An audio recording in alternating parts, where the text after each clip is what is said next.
The rain tasted of ash and regret. Peter coughed, a ragged, rattling sound that echoed in the alleyway. His ancient bones ached, his muscles screamed in protest, but the target was down. A fat, corrupt politician sprawled on the wet pavement like a discarded doll, his eyes wide and unseeing. One shot, clean, just like the old days. 76 billion won, Peter muttered, his voice a gravelly whisper. Enough to give her a life, a real life. He pictured his daughter, Anya, her face a blurry, distant memory. He hadn't seen her in decades, not since he'd made the choice, the sacrifice. He'd sent her away, protected her from his world, the world of shadows and blood. He straightened up, wincing. This was it. His last job. Retirement. He'd earned it. 50 years he'd served the Glory Club, a ghost in their machine, a weapon wielded with ruthless precision. He'd killed for them, lied for them, bled for them. And now, freedom. A flicker of movement. A glint of steel in the periphery. Peter's instincts, honed over decades of survival, screamed danger. He spun, drawing his own weapon, a custom-made pistol he'd carried for years, but it was too late. A searing pain ripped through his chest, another in his leg. He staggered, dropping his gun, his hand clutching at the crimson stain blooming on his shirt. He looked up, his vision blurring, and saw them. 3 figures, masked and cloaked, their movements swift and silent. Glory Club assassins, his own kind. Betrayal, he rasped, the word a bitter curse on his lips. One of the figures stepped forward, holding up a data pad. Peter squinted, focusing on the screen. It was a wanted poster. His face, old and weathered, stared back at him. Underneath, in bold, crimson letters, wanted dead or alive. Reward, 76 billion won. The exact amount he'd saved. The exact amount he'd earmarked for Anya. They knew. A cold rage, a fury he thought he'd buried long ago, surged through him. They'd taken everything. His life, his loyalty, his daughter's future. He lunged at the nearest assassin, a desperate, dying gasp of defiance. A blade flashed and pain exploded in his side. He fell, the cold, wet pavement a harsh embrace. Darkness closed in, but before it consumed him, a memory. He was a boy, small and scared, standing in the courtyard of the Glory Orphanage. Rain lashed down, mirroring the tears streaming down his face. A stern-faced man, Father Gabriel, stood before him, his voice a booming thunderclap. "Pain is weakness leaving the body, boy," Father Gabriel roared. "Discipline, obedience, loyalty, these are the pillars of glory. You will learn them, or you will break." Other children, their faces gaunt and haunted, were sparring, their small bodies bruised and battered. Among them, a slightly older boy, thin but wiry, with a defiant glint in his eyes. Simon. Peter had taken him under his wing, taught him the tricks of survival, the art of the kill. A brother in arms, in a world of shadows. The memory faded. Peter felt himself slipping away. "Anya, forgive me." Then nothing. But not quite nothing. A faint hum, a rhythmic beeping, a tingling sensation, spreading through his body, chasing away the cold embrace of death. He was somewhere else. Bright lights, strange machines, the smell of antiseptic and something else, something metallic, almost electric. He tried to open his eyes, but his eyelids felt heavy, leaden. He tried to move, but his limbs were unresponsive. He was trapped, a prisoner in his own body. He heard voices, muffled and distorted. Unstable the procedure? A miracle he's responding. Side effects, unpredictable. Days, or perhaps weeks, blurred into a haze of pain, confusion, and fragmented memories. He felt his body changing, shifting, rejuvenating. It was agonizing, terrifying, and exhilarating all at once. Then, one day, he woke up. Peter opened his eyes, blinking against the harsh fluorescent lights. He was in a small, sterile room, lying on a narrow bed. He sat up, his head swimming. He felt different, younger. He looked down at his hands. They were smooth, unblemished, the hands of a young man. He touched his face, feeling the taut skin, the absence of wrinkles. He stumbled to a mirror, his legs shaky but strong. A stranger stared back at him. A young man, no older than 20, with sharp features, intense blue eyes, and a shock of dark hair. His eyes, his hair, but decades younger. Panic clawed at his throat. What had they done to him? Where was he? He remembered the alley, the betrayal, the assassins, the 76 billion won. Anya. The memories, fragmented and jumbled at first, began to coalesce, to form a coherent picture. The Glory Club. His life's work, his life savings stolen from him. His daughter left vulnerable, unprotected. A cold, hard fury, far more potent than the rage he'd felt in the alley, settled in his gut. They had taken everything. Now he would take it back. He would destroy them. All of them. He found clothes in a nearby locker. Simple, nondescript garments that fit him perfectly. He dressed quickly, his movements becoming more fluid, more confident with each passing moment. His muscle memory, his assassin's instincts, were intact, sharper than ever. He found a datapad on a table. He picked it up, his fingers instinctively navigating the interface. News reports. Articles about the Glory Club, their growing influence in politics and business. Articles about the Divine Honor School, a prestigious institution that churned out exceptional graduates. A front. He knew it instinctively. The 12 disciples, the elite of the elite, the ones who'd likely orchestrated his betrayal. He needed to know more. He needed a plan. He looked back at the mirror. The young man, the stranger, stared back at him. An idea, a daring, insane idea, began to form in his mind. He would infiltrate the Divine Honor School. He would become one of them. He would learn their secrets, their weaknesses, and then he would dismantle them piece by piece. He needed a name, a new identity. Kimsu, he murmured, the name a whisper in the sterile room. From now on, I am Kimsu. He walked out of the room, leaving the old Peter behind, a ghost of a life that was no more.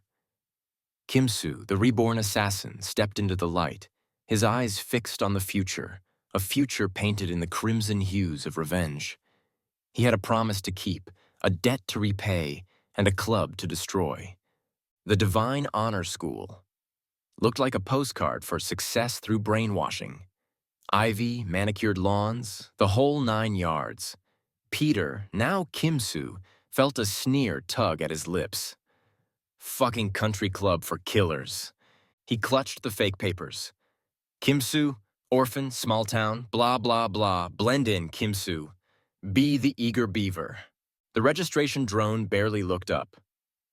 C-212, orientation at 1800. Don't be late. He shoved a schedule and a keycard across the counter.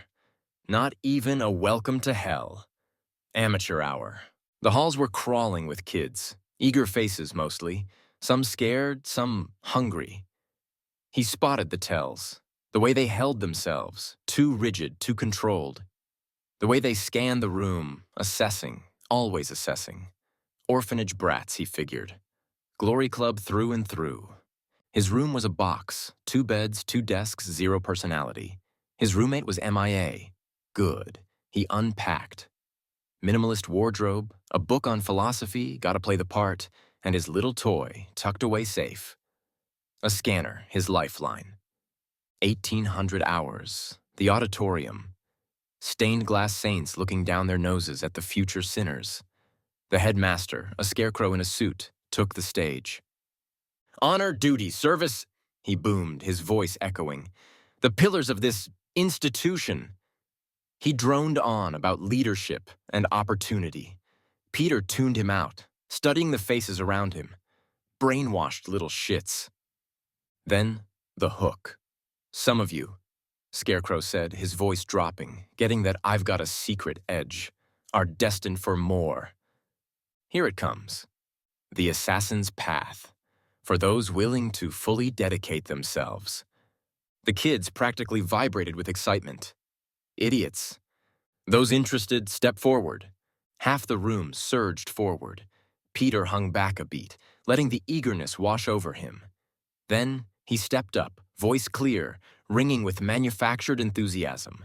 I want to be an assassin. Scarecrow's eyes, like chips of ice, locked onto him. And why, Mr. Kimsu? Peter locked eyes with the man. I want to serve, sir. Make a difference. Be the best. Lie, lie, lie. Delicious. The corner of Scarecrow's mouth twitched. A smile, maybe, or maybe he just had gas. We shall see, Mr. Kimsu. We shall see. The next few days were a joke. Physical training? He could have done this shit in his sleep. When he had been able to sleep. He went through the motions, letting the kids get their little victories, making sure to grunt and sweat just enough. He spent his nights scanning, listening, learning, classes, history, Glory Club propaganda basically, etiquette, how to hold a knife, both for eating and killing. Combat, now that was interesting. He sparred. He let them think they were good. Then he'd disarm them, a flick of the wrist, a perfectly timed counter. Beginner's luck, he'd mutter, shrugging. But he saw the flicker of doubt in their eyes. Good, let them wonder. One girl, though, Yuna. Skinny, quiet, but moved like a goddamn viper. Lethal and something else. A shadow in her eyes. He'd seen that shadow before, in the mirror. He caught her after a particularly brutal session. She was nursing a bruised wrist, her face a mask. You're good, Peter said, keeping his voice casual. Real good. She just shrugged. It's what we do. But do you like it? He pushed, just a little, this life. She looked at him, a flicker of something. It's not about liking it. It's about duty. Bullshit, Peter thought. He took a gamble. And what if duty's a lie? She didn't answer, but she didn't walk away either. Later he got the lowdown on the volunteer club. Extra training, extra indoctrination, extra everything. The express train to becoming a Glory Club puppet. Perfect. Then the demonstration. A video. Nathaniel. The golden boy. The kid on the screen was a machine. No hesitation, no wasted movement. Just kill, kill, kill. That, the instructor, a meathead with a hard-on for violence, practically drooled, is Nathaniel, the future of glory. Peter felt a chill, a genuine one. This kid wasn't just skilled. He was empty, a perfect weapon. And Peter knew, with a sickening certainty, that their paths would cross. He could almost taste the blood. It wouldn't be his, and it wouldn't be soon enough. He had a plan, and this kid, this Nathaniel, was just another pawn in the game. A dangerous pawn, sure, but still. Just a pawn? The real game was bigger, much bigger, and Peter was going to win. Joining the volunteer club was like stepping into a meat grinder. The regular training was child's play compared to this. Peter, as Kimsu, grinned and bore it, letting the instructors and the other volunteers think he was struggling, pushing himself to his manufactured limits. The tests were designed to break you. Physically, mentally, emotionally, sleep deprivation, sensory overload. Simulated torture. Peter had seen and inflicted worse. He played the part, though. He'd stumble, he'd falter, he'd let out a carefully timed groan of pain. Just enough to be convincing, but never enough to fail. One exercise involved navigating a pitch-black maze while being hunted by instructors wielding electrified batons. Peter, relying on his honed senses and years of experience moving in the dark, completed the course in record time. But not before deliberately bumping into a few walls, letting out a yelp of pain when a baton grazed his arm. He even accidentally tripped another volunteer, a burly kid named Boris, sending him sprawling into an electrified fence. Sorry, man, Peter muttered, feigning concern. Didn't see you there. Boris, sputtering with rage and pain, glared at him. You did that on purpose, Kimsu. Beginner's mistake, Peter said, shrugging innocently. Idiot. The initiation ritual was interesting. They were forced to stand, naked, in a freezing cold room, while instructors hurled insults and accusations at them, trying to break their composure. Peter stood impassively, letting the cold seep into his bones, focusing on a single point on the wall, letting the words wash over him like dirty water. He'd endured worse, much worse. During a rare break, Peter managed to access the school's network using his hidden scanner. He bypassed the firewalls, digging deep into the encrypted files. He found what he was looking for: schematics, invoices, shipping manifests, the Dana Group. They were the primary arms supplier for the Glory Club, providing everything from custom-made pistols to high-tech explosives.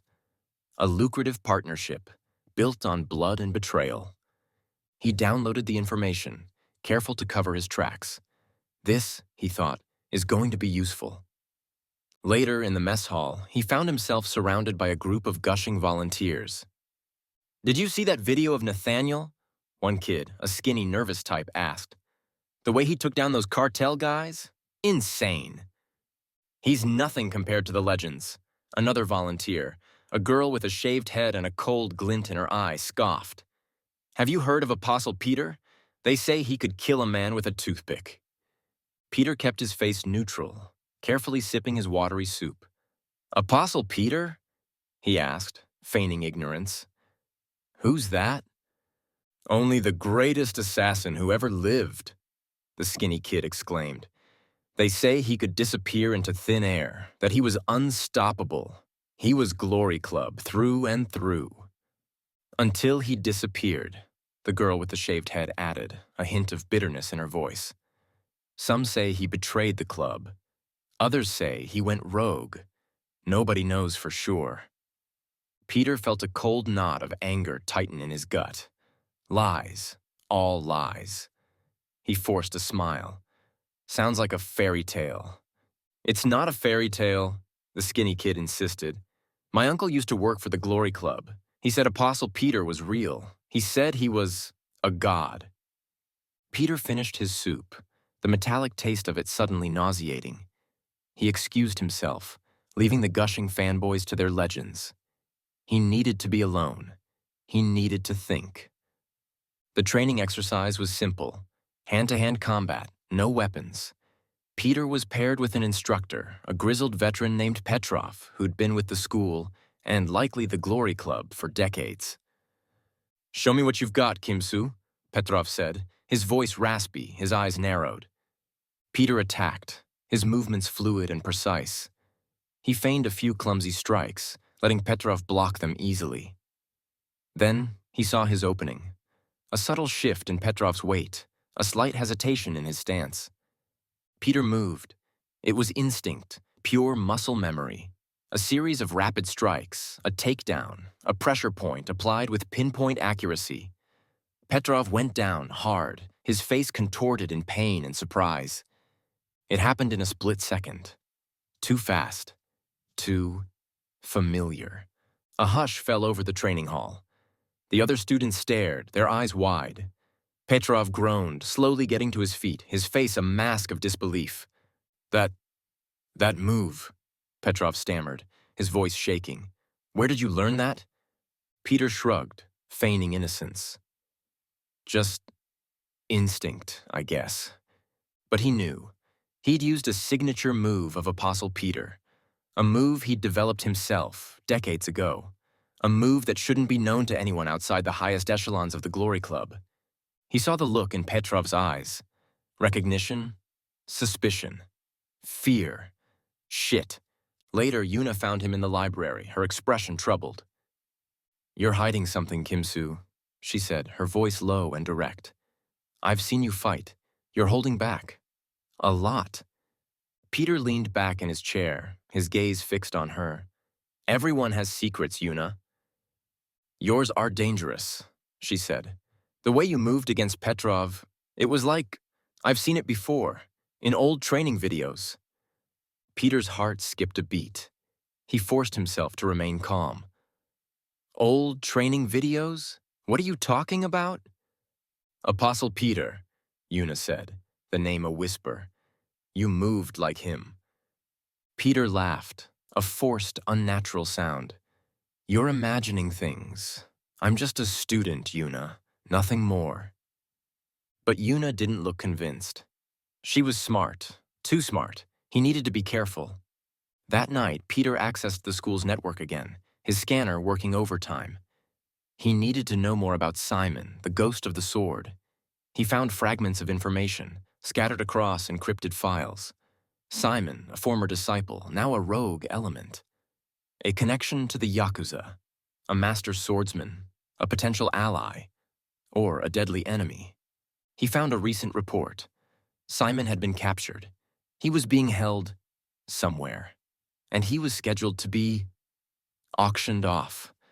Peter felt a surge of something he hadn't felt in a long time. Not anger, not rage, but something closer to loyalty. He remembered the young, scared boy he'd mentored in the orphanage. He remembered the bond they'd shared. He knew what he had to do. He had a plan, a very, very dangerous plan. But first, he needed to deal with Yuna's suspicions, and he needed to figure out where they were holding Simon. The game was getting more complicated and more deadly. The summons came abruptly. A terse message on his datapad. Report to Training Hall Alpha immediately, N. Nathaniel? Peter felt a prickle of anticipation, mixed with a healthy dose of caution.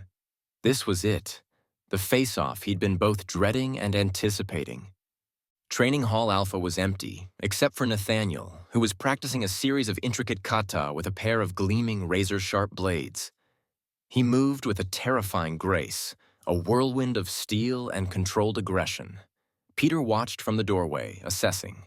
Fast, precise, ruthless. Nathaniel finished his kata, sheathing his blades with a practiced flick of the wrist. He turned to Peter, his eyes, a cold, unsettling gray, fixing on him with unnerving intensity. Kimsu, Nathaniel said, his voice smooth and devoid of emotion. You've been making quite a name for yourself. Peter shrugged, playing the part of the humble student. Just trying to keep up, sir. Nathaniel's lips curled into a thin smile. Modesty doesn't suit you, Kimsu. I've seen your records, your performance in training, your unorthodox methods. Peter kept his expression neutral. I do what I have to do to get the job done. Indeed, Nathaniel said, circling him slowly, like a predator sizing up its prey. But there's something different about you, something I can't quite place. I'm just a student, sir, Peter repeated, his voice steady, eager to learn. Nathaniel stopped in front of him, his gaze boring into Peter's. Perhaps, he said, or perhaps you're something more. He leaned closer, his voice dropping to a whisper. I enjoy challenges, Kimsu. I enjoy breaking them. Let's see if you can withstand the pressure. The threat was clear, unmistakable. I'm at your service, sir, Peter said, meeting his gaze. Game on, kid. Nathaniel's smile widened.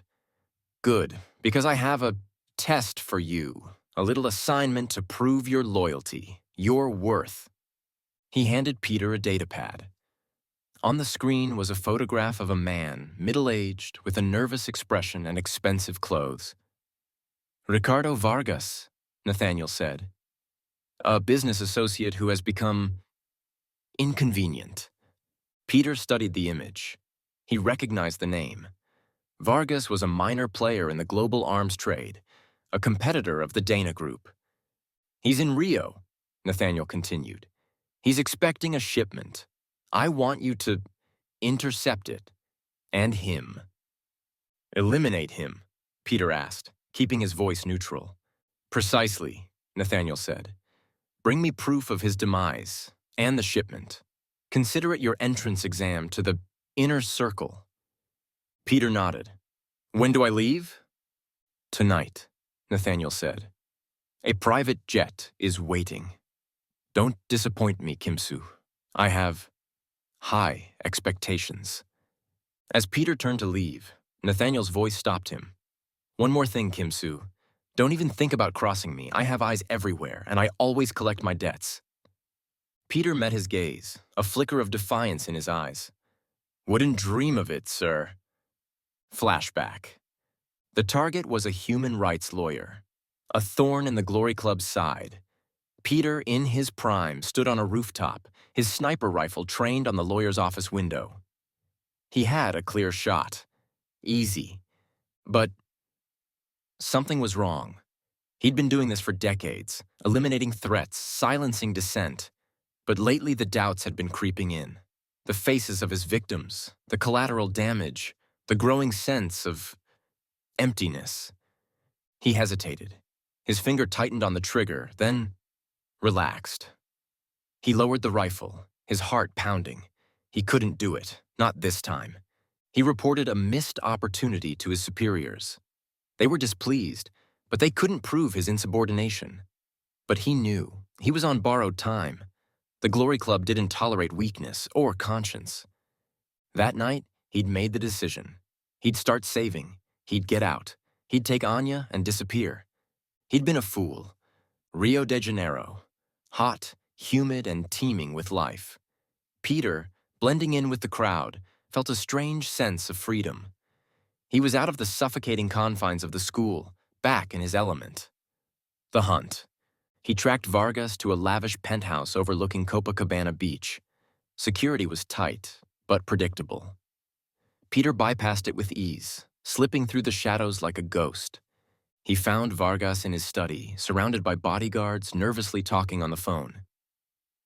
"The shipment is delayed. I don't know why. I swear, I had nothing to do with it." Peter watched, listened, his mind racing. Vargas was scared. He was being squeezed. By whom? Peter decided to change the plan. Killing Vargas was easy, too easy. He wanted information. He took down the bodyguards swiftly and silently, using pressure points, disabling them without killing them. He then confronted Vargas, his pistol pressed against the man's temple. "Who delayed the shipment?" Peter asked, his voice cold and menacing. Vargas, trembling with fear, stammered, I don't know. I swear. I just got a message. From the Dana Group." The Dana Group. Peter's suspicions were confirmed. They were playing both sides, manipulating events for their own profit. He extracted more information from Vargas, details about the shipment, the Dana Group's contacts, their operations in Rio. Then he knocked him unconscious. He accessed Vargas's computer, downloading files, planting false evidence that implicated Vargas in a conspiracy against the Dana Group. He made it look like Vargas had been planning to steal the shipment and sell it to a rival organization. He left the penthouse, leaving the unconscious Vargas and his disabled bodyguards for the authorities to find. He sent a coded message to Nathaniel. Target neutralized, shipment secured. He attached a doctored photo of Vargas, seemingly dead, and a manifest of the recovered shipment. He knew it wouldn't be enough to completely fool Nathaniel, but it would buy him time. And it would sow seeds of doubt within the Glory Club leadership. He was playing a dangerous game, walking a tightrope between exposure and manipulation. But he had a plan, and he was just getting started. He found the location of the shipment, weapons being prepared to be sent to the auction. Chapter 9. First Moves. News arrived of Simon's capture. Peter knows what he must do. Peter meets with Troy Unchained, the president of Daha. He explains that he knows of the auction and that it is an insult. He wants to buy Simon. Troy is stunned. He will do it, but at a high price. Peter accepts. The information about Simon's auction was buried deep, cloaked in layers of secrecy and coded messages. But Peter, with his decades of experience navigating the underworld, knew where to look, who to pressure, and what buttons to push. He used his Kimsu identity as a shield, posing as a curious student, a potential buyer, a low-level player eager to make a name for himself. He haunted the dark corners of the internet, the encrypted chat rooms, the black market forums where information was currency and secrets were traded like commodities. He started with the Dana Group. He knew they were involved, that they were the ones who'd facilitated the sale of Simon. He used his downloaded files from Vargas's computer, piecing together fragments of information, cross-referencing names, locations, transactions. He learned that the auction wasn't a public event.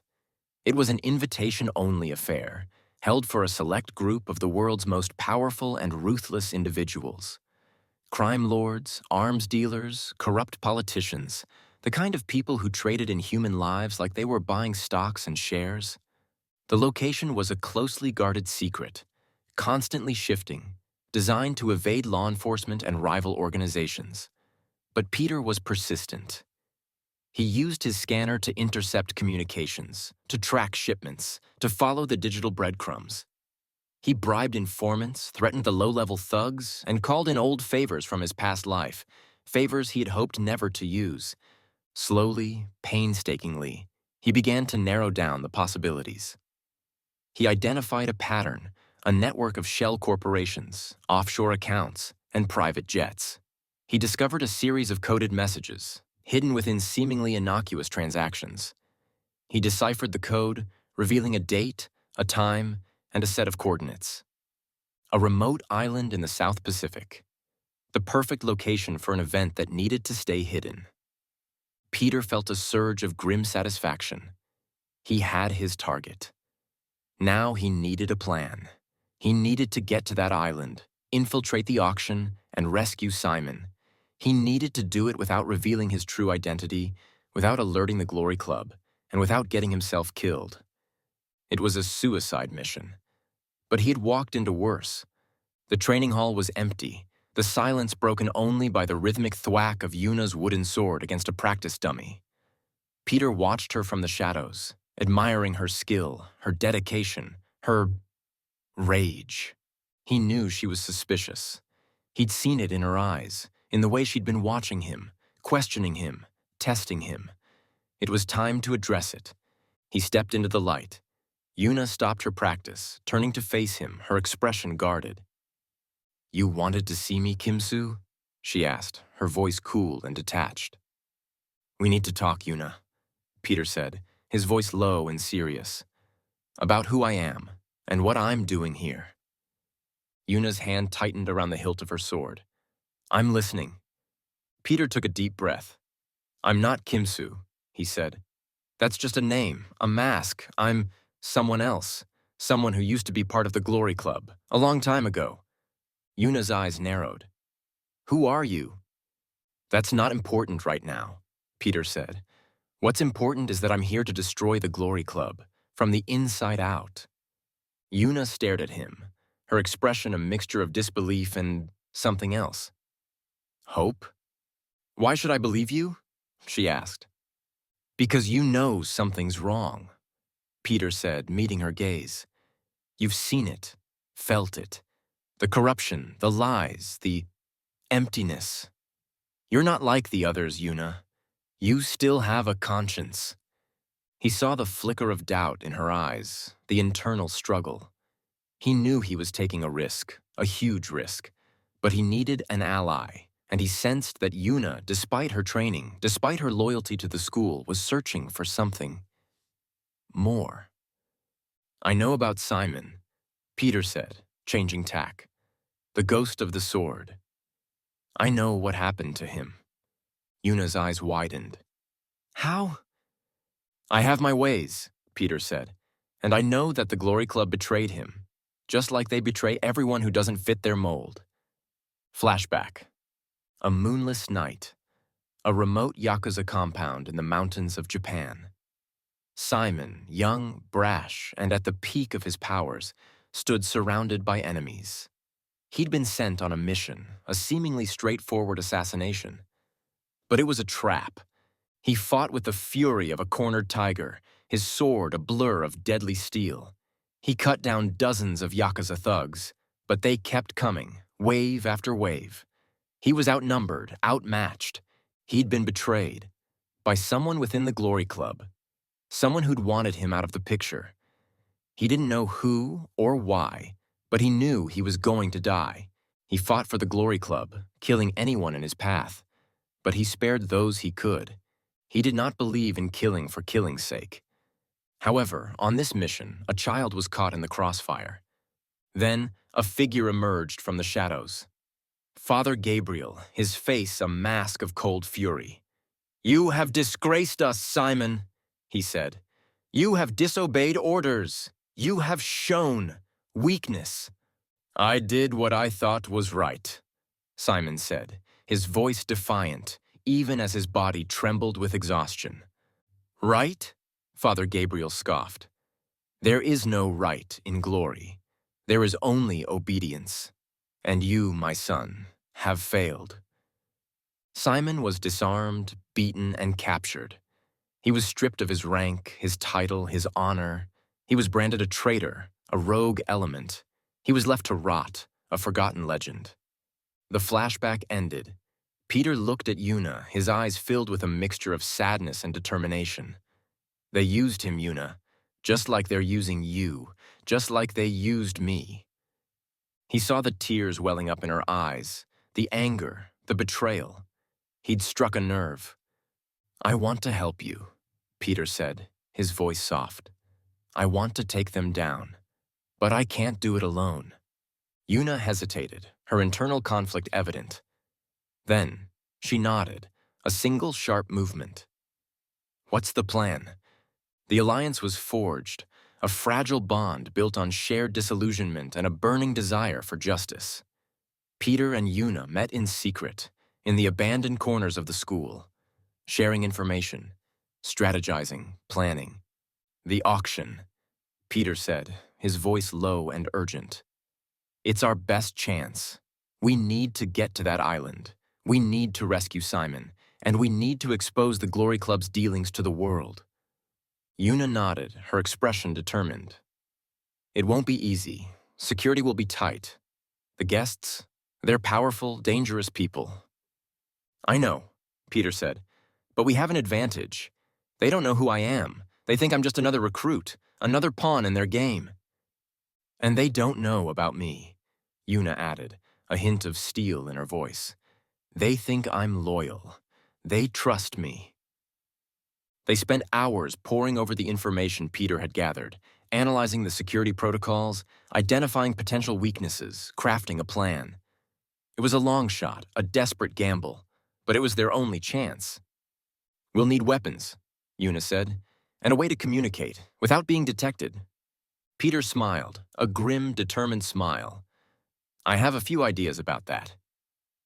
He showed her the device he'd hidden in his room, the scanner, the communication scrambler, the other tools he'd managed to acquire.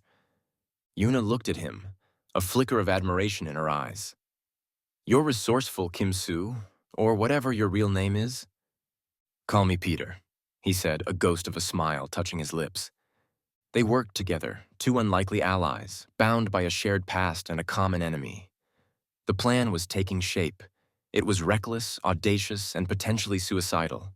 But it was their only hope, and they were ready to fight.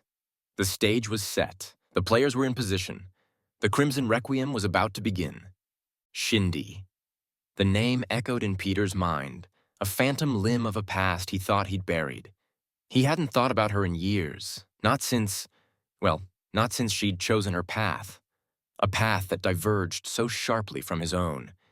He needed to find out where her loyalties lied. He remembered her as a child, a whirlwind of energy and mischief, always getting into trouble, always dragging him along for the ride. They'd grown up together in the Glory Orphanage, two lost souls clinging to each other in a sea of cruelty and manipulation. She'd been his shadow, his confidant, his only friend. But something had changed. As they'd gotten older, a darkness had crept into Shindy's heart, a hunger for power, a ruthless ambition that had eclipsed everything else. She'd embraced the Glory Club's teachings with a fervor that bordered on fanaticism. She'd become different. Flashback. A training exercise. Peter and Shindy, teenagers, sparring in the courtyard. Peter was faster, stronger, but Shindy was cunning, unpredictable. She fought dirty, using every trick in the book. She managed to trip Peter and held a practice knife to his throat. "Got you," she had exclaimed, her eyes shining with triumph. "I win." "You cheated," Peter said, grinning despite himself. "All's fair in love and war, brother," she'd replied with a wink. "And this is war." He'd laughed it off then. But now, looking back, he saw it for what it was, a foreshadowing of the path she would choose. He needed to know if she was involved, if she was part of the conspiracy that had brought him down. He needed to know if the sister he'd once loved was now his enemy. The thought sent a shiver down his spine, a cold dread that settled in his gut. He hacked into the Glory database. He would uncover all he could.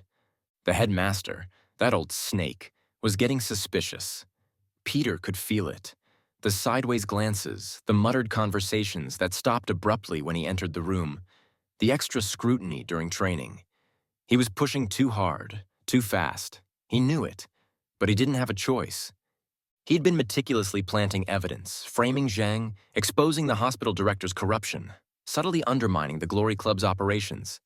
He was a ghost in their machine, wreaking havoc from within. But ghosts eventually get seen. The summons came, as he knew it would. Report to my office, immediately. No signature needed. He walked into the headmaster's office, the air thick with tension. The old man was sitting behind his desk, his face a mask of cold fury. On the screen of his datapad, a single word glowed. Match. Shit, the DNA test. He'd underestimated them. Kim-Soo, the headmaster said, his voice dangerously low. Or should I say, Peter? Peter didn't flinch. He didn't deny it. You know. The headmaster smiled, a chilling, predatory smile. We know everything, Peter. We always do. He gestured to the datapad. Your little charade is over. Flashback. The meeting was in a lavish penthouse suite, overlooking the city. Zhang was there, his fat face flushed with greed. The hospital director, a weasel of a man, fidgeted nervously. And Shindy, Peter's sister, standing beside Zhang, her expression cold and calculating. We have a proposition for you, Peter, Zhang said, his voice oily. A chance to elevate your position within the Glory Club. And what's the catch? Peter asked, his gut churning with unease. Shindy stepped forward, her eyes meeting his. We need you to disappear, to make it look like you betrayed the club, that you went rogue. Why? Peter asked, his voice barely a whisper. He couldn't believe what he was hearing, his own sister. It's complicated, Shindy said, her voice devoid of emotion. Let's just say, there's a new order coming, and you don't fit in. Zhang explained the plan. The fabricated evidence, the staged betrayal, the bounty on his head. They'd make him a legend, a cautionary tale, and they'd reap the rewards. And if I refuse? Peter asked, his hand instinctively moving towards the hidden blade strapped to his leg. Shindy smiled, a cold, cruel smile. Then you die, brother, and Anya, she'll suffer the consequences.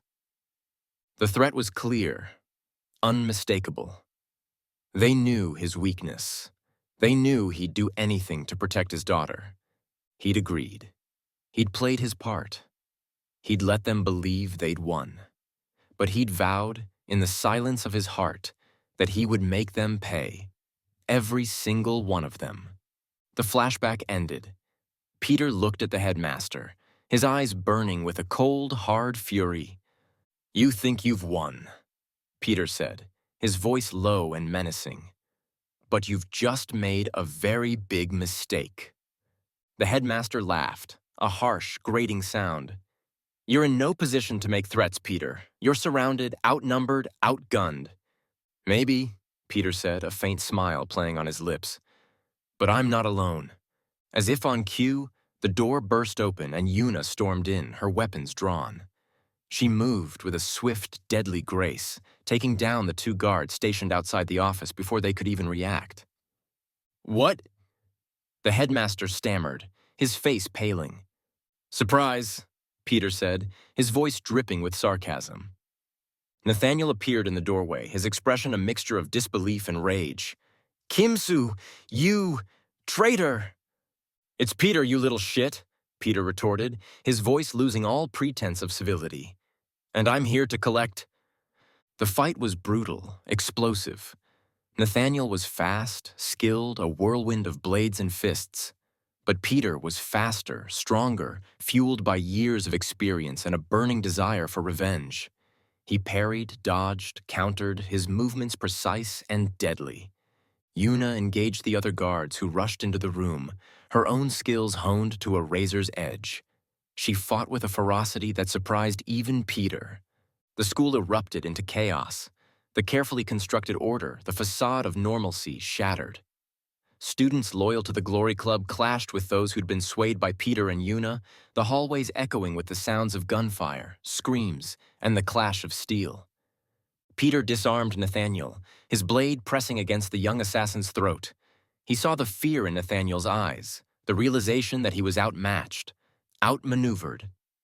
"It's over, kid," Peter said, his voice cold and devoid of mercy. But before he could deliver the final blow, Yuna shouted a warning. "Peter, behind you!" Peter spun, just in time to see the headmaster lunging at him, a hidden blade glinting in his hand. The fight was far from over. The reckoning had just begun. Peter reacted instantly, dodging the headmaster's blade by a hair's breadth. The old man was faster than he looked, his movements fueled by desperation and fanaticism. "You can't stop us, Peter!" the headmaster hissed, his eyes blazing with a crazed intensity. "Glory will prevail. We are the future." "Your future is a graveyard," Peter retorted, blocking another strike, his own blade a blur of motion. The fight was a whirlwind of steel and fury, a clash of ideologies, a culmination of years of betrayal and deception. Peter fought with a cold, controlled rage, his every move precise and deadly. Yuna, meanwhile, was holding her own against a growing number of guards and loyalist students. Her movements a dance of death, her loyalty to Peter unwavering. They fought their way through the school, a trail of battered bodies and shattered illusions in their wake. Each encounter was a test, a challenge. They faced down instructors who'd once been Peter's colleagues, students who'd idolized him, all now twisted by the Glory Club's poisonous ideology. They reached the administrative wing, the heart of the school's operations. Peter knew the leader wouldn't be far. He could feel it. The air was thick with anticipation, with the stench of fear and impending doom. They burst into the headmaster's office, finding it empty. But a hidden door, concealed behind a bookshelf, was slightly ajar. "Too obvious," Yuna muttered, her hand on her weapon. "He wants us to follow," Peter said, his voice grim. "He wants a confrontation." They stepped through the hidden door, descending a narrow, winding staircase that led deep beneath the school. The air grew colder, the silence more profound. They reached a large underground chamber, dimly lit by flickering torches. In the center of the chamber, a figure stood waiting. It wasn't the headmaster. It was a man Peter hadn't seen in decades. A man he thought was dead. Father Gabriel, the founder of the Glory Orphanage, the architect of the Glory Club. He looked unchanged, ageless, his eyes, cold and piercing, fixed on Peter with a mixture of disdain and satisfaction. "Peter," Father Gabriel said, his voice a smooth, chilling whisper. "I knew you'd come back. I always knew you were special. You betrayed me," Peter said, his voice raw with emotion. "You used me. You corrupted everything I believed in." Father Gabriel smiled, a cruel, humorless smile. "Believed in?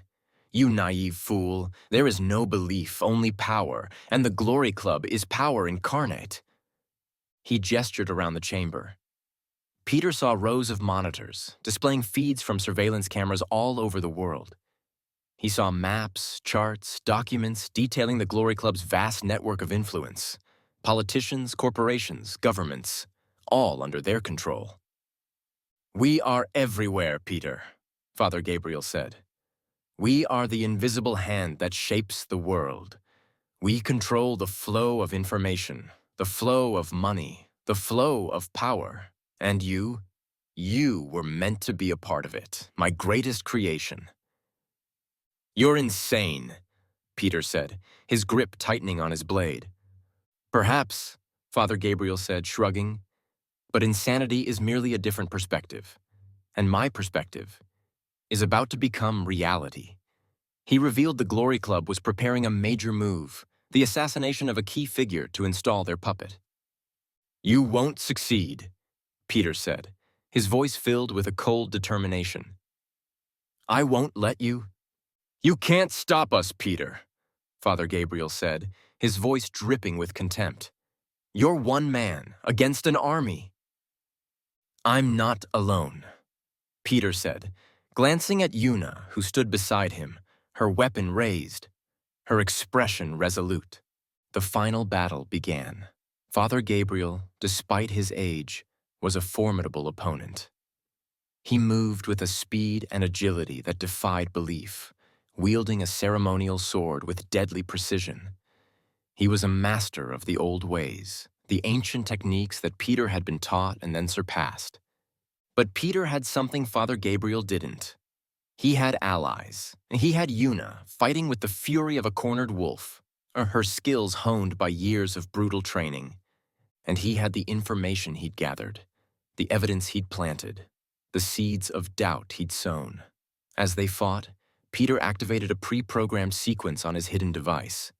The information he'd gathered, the incriminating files, the evidence of the Glory Club's crimes, was released to the world.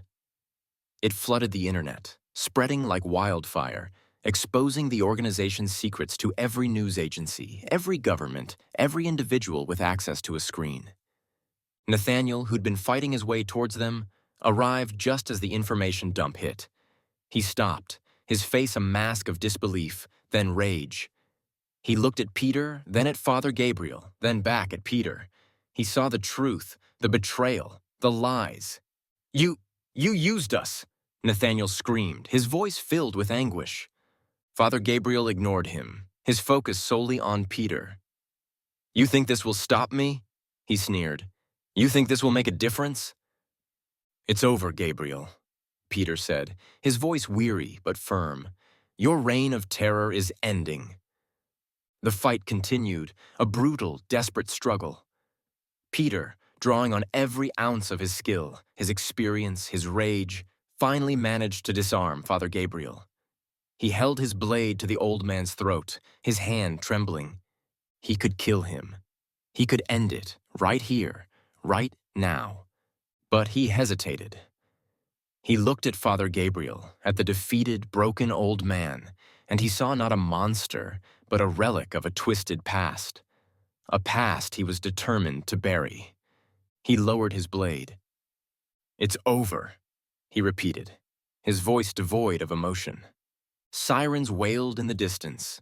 The authorities were coming. The world was closing in. Nathaniel, his face a mixture of confusion and betrayal, turned and fled. Yuna made a move to stop him, but Peter shook his head. "Let him go," he said. "He's just another victim." Father Gabriel was taken into custody, his empire crumbling around him. The Glory Club, exposed and disgraced, was dismantled, its assets seized, its members arrested. The Divine Honor School was shut down, its students scattered, their futures uncertain. Peter watched it all unfold, a sense of bittersweet satisfaction washing over him. He'd achieved his revenge. He'd brought down the organization that had betrayed him. But the cost had been high, and the scars, both physical and emotional, would remain. He looks at Yuna. "What will you do now?" "Don't know, but I'm not going back there." "Then come with me,"